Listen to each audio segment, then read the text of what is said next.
ஆத்துமநேசரின் அங்க மகத்துவங்கள். தியானம் 7. ஆத்துமநேசரின் வயிறு. வேதம். அவர் இரவும் பகலும் 40 நாள் உபவாசமாய் இருந்த பின்பு அவருக்கு பசி உண்டாயிற்று. காலையில் அவர் நகரத்திற்கு திரும்பி வருகையில் அவருக்கு பசி உண்டாயிற்று. மனுஷகுமாரன் போஜனபானம் பண்ணுகிறவராய் வந்தார். அவர்கள், இதோ போஜன பிரியனும் மதுபான பிரியனுமான மனுஷன், ஆயக்காரருக்கும் பாவிகளுக்கும் சிநேகிதன் என்றார்கள். அப்பொழுது சமாரிய நாட்டாளாகிய ஒரு ஸ்திரீ தண்ணீர் மொள்ள வந்தாள். இயேசு அவளை நோக்கி, தாகத்துக்கு தா என்றார். அதன் பின்பு எல்லாம் முடிந்தது என்று இயேசு அறிந்து, வேத வாக்கியம் நிறைவேறத்தக்கதாக தாகமாயிருக்கிறேன் என்றார். போதனை. நம் ஆண்டவர் இயேசு கிறிஸ்து மனுஷ ரூபமாக வந்ததினால் நம்மை போலவே எல்லா அவயவங்களும் அவருக்கு இருந்தது. முதலாவதாக அவருக்கு பசி இருந்தது. நம் ஆண்டவர் இயேசு கிறிஸ்து 2 விதமான பசியை அடைந்தார். ஒன்று வனாந்தர பசி. 40 நாள் அவர் உபவாசமாய் இருந்த பின்பு அவருக்கு ஏற்பட்ட பசி. இரண்டாவது பாடுபட்டவராய் ஏற்பட்ட பசி.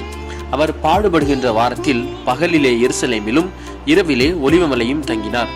காரணம், தமது சரீரத்தை பாவிகளாகிய நமக்கு பகிர்ந்து கொடுப்பதை பற்றிய பெரும் காரியத்தை குறித்து அவர் பசியுடையவராய் கவலைப்பட்டு கொண்டிருந்தார்.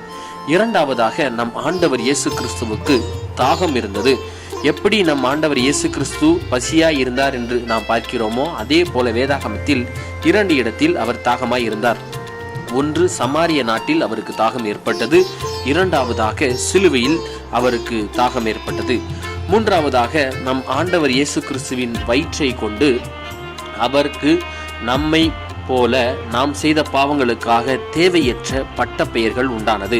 சமாதான கர்த்தர், அதிசயமானவர், ஆலோசனையுள்ள தேவன், வல்லமையுள்ள தேவன், நித்திய பிதா என்ற நாமங்கள் உள்ள நம்முடைய ஆண்டவர் போஜன பிரியன், மதுபான பிரியன் என்று அழைக்கப்பட்டார். தியானம். நம் ஆண்டவர் இயேசு கிறிஸ்து போஜன பிரியனாகவும் மதுபான பிரியனாகவும் அந்த காலத்தில் இருந்த மக்கள் அறிந்தனர். ஏன்? நாம் செய்த பாவம், நம்முடைய வயிற்றினால் நாம் செய்கின்ற பாவங்கள்.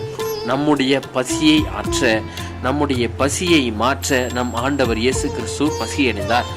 அவர் தாகத்திற்காக அந்த சமாரிய ஸ்திரீயிடம் கேட்டார். ஆனால் அந்த ஸ்திரீயோ காலத்தை போக்கி அவருக்கு தாகத்தை தீர்க்கவில்லை. ஆனால் நம் ஆண்டவர் இயேசு கிறிஸ்து அவளுக்கு ஜீவ தண்ணீரை கற்றுக் கொடுத்தார். ஆண்டவர் இயேசு கிறிஸ்து சிலுவையில் தொங்கின போது தண்ணீர் கேட்டார். சிசராவை கொல்ல நினைத்த ஸ்திரீ அவளுக்கு பாலை கொடுத்த போதும் நம் ஆண்டவர் இயேசு கிறிஸ்துவுக்கு காடியையே கொடுத்தனர். நம் ஆண்டவர் இயேசு கிறிஸ்து நம் தாகத்தை ஆற்ற, நம்முடைய தாகத்தை மாற்ற பசியும் அடைந்தார், தாகமும் அடைந்தார். மேலும் நம் ஆண்டவர் இயேசு கிறிஸ்து இழிவான பேச்சை அடைந்தார். உபவாச பிரியன், வியாகுல பிரியன் என்று அழைக்கப்பட வேண்டிய தேவன் போஜன பிரியன் என்றும் மதுபான பிரியன் என்றும் அழைக்கப்பட்டார். பரவசம்.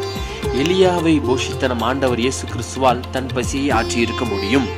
பிறருக்கு மன்னாவை கொடுக்கின்ற தேவனுக்கு தன் பசியை ஆற்றியிருக்க முடியும். ஆனால் நம் ஆண்டவர் இயேசு கிறிஸ்து உபவாசம் இருந்ததும் பசியடைந்ததும் நம்முடைய பாவங்களை நீக்குவதற்காகவே. விசுவாச முத்தம்.